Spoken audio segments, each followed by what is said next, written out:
Salut chers amis, j'espère que vous allez tous très bien.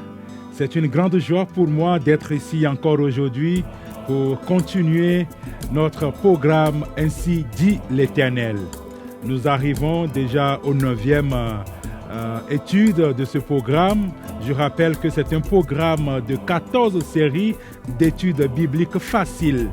Et aujourd'hui, notre thème, comme les autres jours, est vraiment d'une importance capitale. Nous étudions aujourd'hui la loi de Dieu. La loi de Dieu, quelle est son importance dans notre vie? La loi de Dieu est-elle encore d'actualité aujourd'hui? Quelle est la loi de Dieu? Je vous invite, comme nous avions déjà pris l'habitude, à prendre vos Bibles, à la garder à côté de vous et nous allons commencer avec une petite prière. Je vous invite à prier.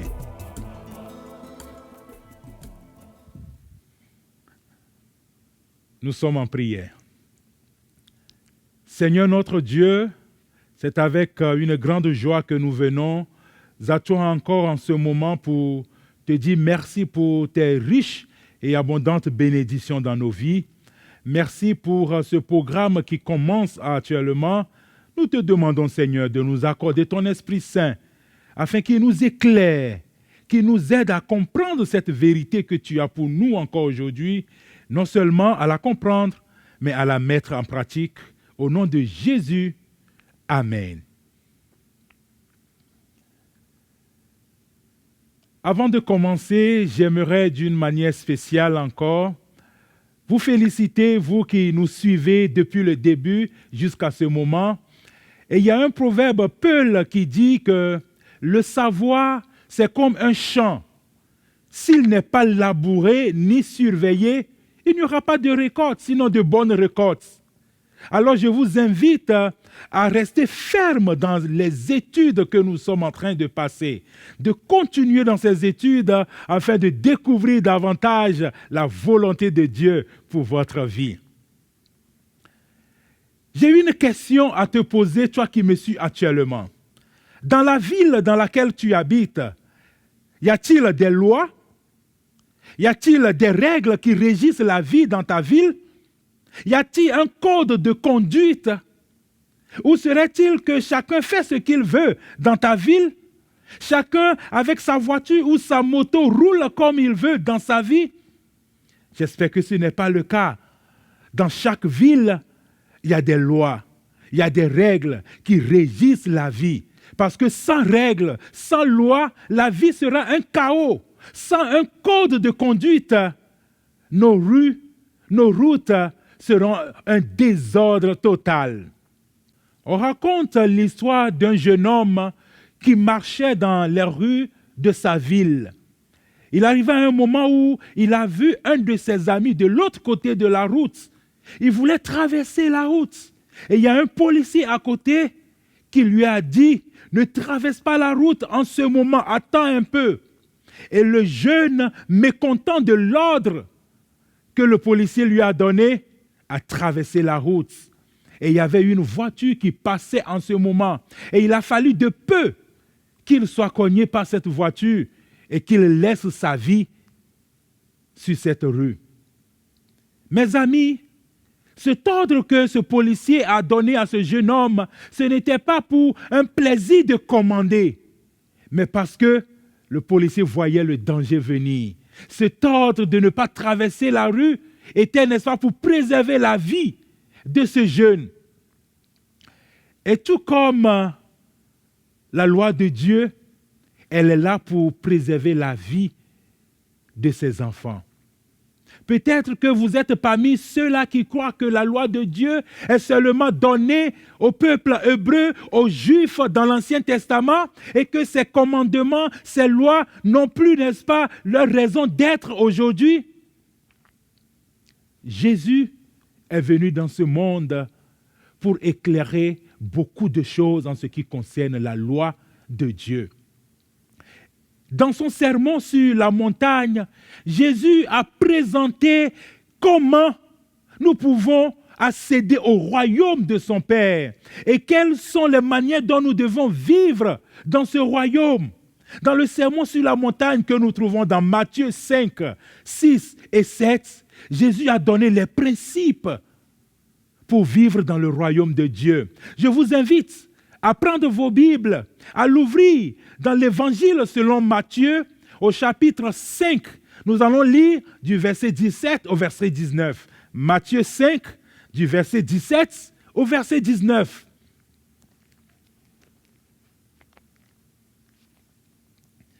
Matthieu 5, verset 17 au verset 19 dit, Jésus dit, « Ne croyez pas que je sois venu pour abolir la loi et les prophètes. Je suis venu non pour abolir, mais pour accomplir.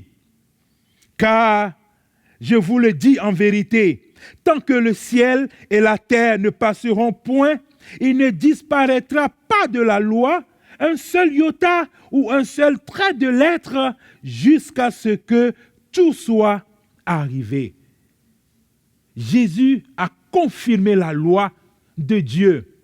Pour certains qui pensent que Jésus est venu abolir la loi et qu'après le sacrifice de Jésus, il n'y a plus de loi, Jésus a dit qu'il n'est pas venu abolir la loi. Il est venu non pour l'abolir, mais pour l'accomplir. Et Jésus a expliqué encore comment nous devions garder cette loi. Jésus est parti encore beaucoup plus dans la profondeur. Quand nous prenons par exemple la loi sur l'adultère, Jésus a dit, vous avez entendu parler qu'il a été dit aux anciens, tu ne commettras point d'adultère. Mais il a dit, moi j'ajoute, celui qui regarde une femme pour la désirer dans son cœur a déjà commis un adultère avec elle. Jésus est parti encore en profondeur, expliquer comment nous devions garder cette loi. Dans Matthieu 15, le verset 3, nous voyons que beaucoup de personnes ont commencé à laisser la loi pour s'adonner aux traditions. On laissé la loi de côté pour s'adonner aux habitudes, aux coutumes.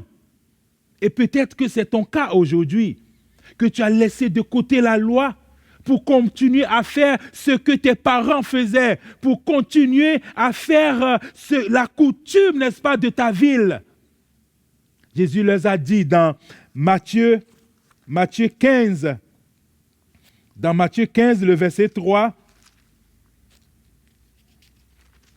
dans Matthieu 15, le verset 3, Jésus leur dit, « Et vous, pourquoi transgressez-vous le commandement de Dieu au profit de votre tradition?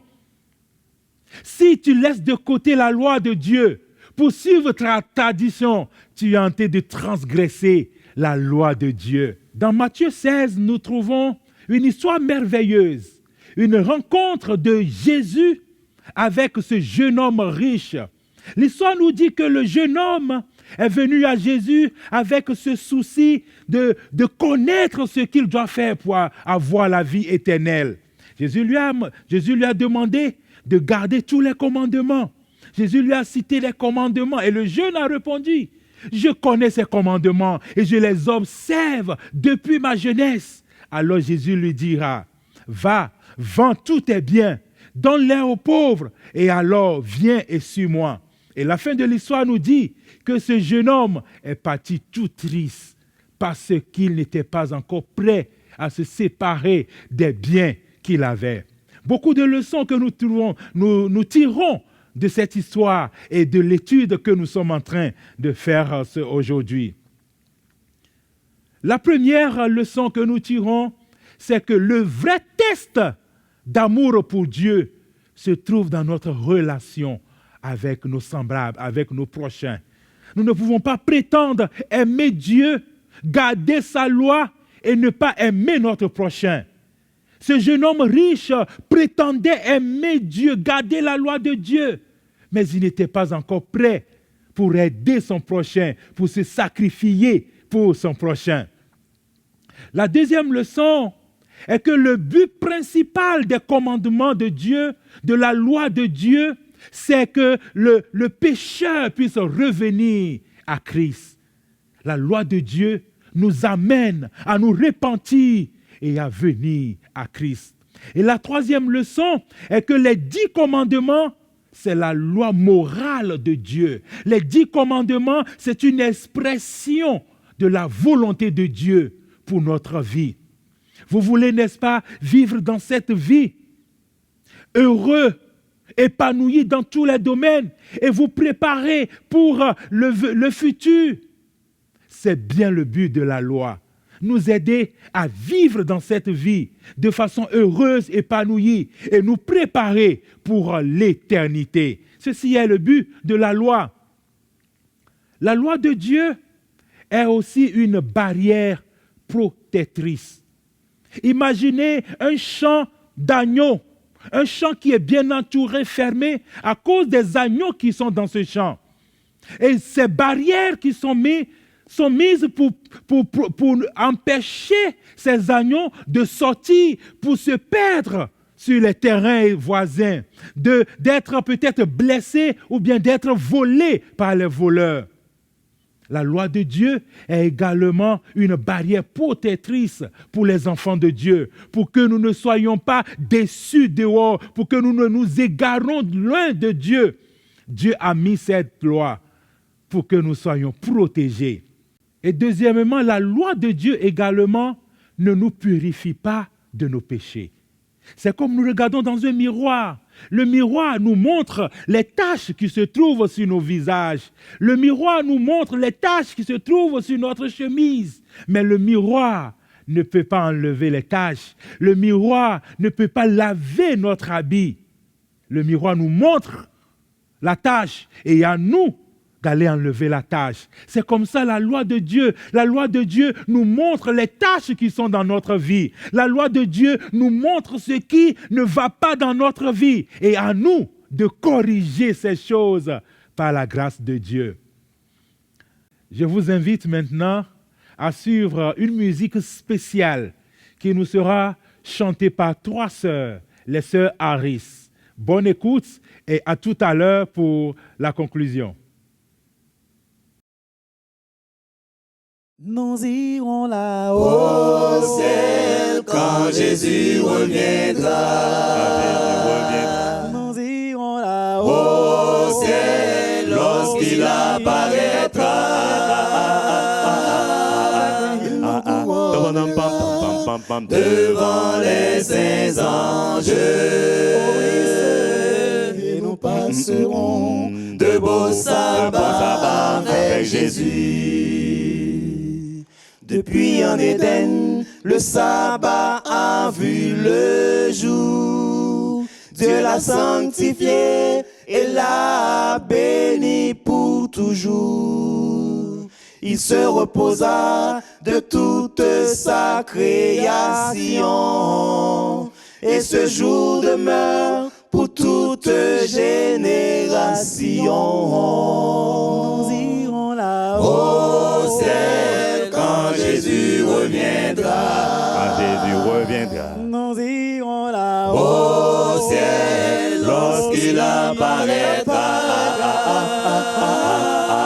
Il nous courra devant les saints anges. Et nous passerons de beaux sabbats avec Jésus. Voilà pourquoi nous voulons l'observer, parce que ce jour sera observé dans le ciel. De tout malheur, le Père veut nous préserver, car dans sa demeure abonde le lait et le miel. Nous irons là-haut au ciel quand Jésus reviendra. Nous irons là-haut au ciel lorsqu'il apparaîtra. Il nous courra devant les saints anges. Et nous passerons de beaux sabbats avec Jésus. Certains déclarent que ce jour est pour les Juifs. Et Jésus conclut qu'il a été fait pour l'homme. C'est pour cela Logos ne veut pas rester passif. Et nous vous disons qu'il a été fait pour tout homme. Nous irons là-haut Au ciel, quand Jésus reviendra. Quand Jésus reviendra. Nous irons là-haut Au ciel, lorsqu'il apparaîtra. Il nous courra devant les saints anges. Et nous passerons de beaux sabbats avec Jésus. Nous irons là-haut Au ciel, quand Jésus reviendra. Quand Jésus reviendra. Nous irons là-haut Au ciel, lorsqu'il apparaîtra. Il nous courra devant les saints anges. Et nous passerons de beaux sabbats avec Jésus. Le sabbat désigne les enfants de Dieu. Et Satan méchant veut changer ce grand jour. Donc mes chers amis, pour devenir enfants de Dieu, c'est obligatoire d'observer ce merveilleux jour. Nous irons là-haut Au ciel, quand Jésus reviendra. Nous irons là-haut Au ciel, lorsqu'il apparaîtra. Il nous courra devant les saints anges. Et nous passerons de beaux sabbats avec Jésus. avec l'église. De beaux sabbats avec Jésus. Oh, avec Hope Chanel. De beaux sabbats avec Jésus. Oh, avec l'Afrique. De beaux sabbats avec Jésus. Oh, avec Logos. De beaux sabbats avec Jésus. De beaux sabbats avec Jésus. De beaux sabbats avec Jésus. De beaux sabbats avec Jésus. De beaux sabbats avec Jésus. De beaux sabbats avec Jésus. Aimeriez-vous vivre sous la protection divine? La loi de Dieu est là pour votre protection. Et Dieu a dit dans sa parole, si vous m'aimez, gardez mes commandements. Voulez-vous démontrer votre amour à Dieu? Il vous invite à accepter sa loi, à garder sa loi, à suivre fermement sa loi. Alors si c'est votre décision aujourd'hui, je vais vous inviter à faire une courte prière dans votre cœur. Demandez à Dieu de vous aider à garder sa loi. Demandez à Dieu de vous aider à exprimer votre amour à lui en obéissant fidèlement à sa loi qui est les 10 commandements. Je vous invite alors à prier. Seigneur, notre Dieu et notre Roi, nous te disons infiniment merci pour cette grâce que tu nous fais encore aujourd'hui de pouvoir étudier ce thème très important qui est ta loi, les 10 commandements. Nous voici, Seigneur, après avoir réalisé que cette loi est encore d'actualité aujourd'hui, que cette loi est cette barrière protectrice pour tes enfants. Nous voulons, Seigneur, prendre cet engagement pour garder cette loi, pour suivre, obéir à cette loi. Nous te prions, Seigneur, de bénir cet engagement que nous prenons et de nous aider, quels que soient les sacrifices que cela va nous coûter, que nous demeurons fidèles à ta loi. Béni sois-tu, Seigneur, bénis tes enfants, les auditeurs qui sont à l'écoute en cet instant, au nom de Jésus-Christ. Amen. Amen, mes amis. J'aimerais encore vous rappeler que le programme Ainsi dit l'Éternel est disponible aussi sur nos réseaux sociaux, Facebook et Instagram. Et ce programme également est diffusé sur les radios. Alors assurez-vous que le programme Ainsi dit l'Éternel passe dans la radio de votre ville. Une revue spéciale accompagne aussi ce projet. Elle est gratuite. Vous pouvez la voir sur Internet ou aller directement dans une église adventiste dans votre ville pour vous l'accueillir gratuitement. N'oubliez jamais Ésaïe 48, le verset 17. Ésaïe 48, verset 17. Ainsi dit l'Éternel, ton Rédempteur, le Saint d'Israël, je t'instruirai pour ton bien, je te conduis dans la voie que tu dois suivre. Que Dieu te bénisse et à la prochaine pour une nouvelle étude.